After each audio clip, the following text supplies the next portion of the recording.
So hi guys! Welcome to our vlog! Yeah! So ayan, nagpunta kami dito sa ODB kasi inutusan ako. So mali yung daan namin, one way talaga yan. Pero Tapos dito po ay inaya ko sa ate mo may bumili ng empanada. Ano, tara! Kaya ayan, umorder na ako, nilibre ko siya, tapos ayan yung mukha namin. Tapos ayan, nabili na. Tara! Tapos ayan nga po, nagpark ako, nakikita nyo na bumili ng milkshake sa ate Mumay at nagmotor-motor ako at nagpunta na kami kay Lala! Hi, Lala kong pogi! Wow!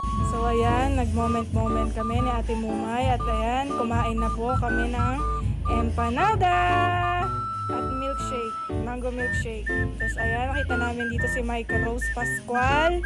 Si YN Pascual ay wala. At ayan, video-video siya. Wow, ayan. Hi, hello guys. Hi.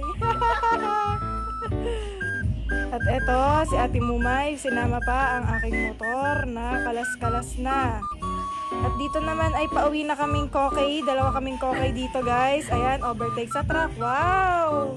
Pero mabagal lang talaga yan. Tapos 1 bar na lang. Kaya ayan, papull tank na natin. And see you soon!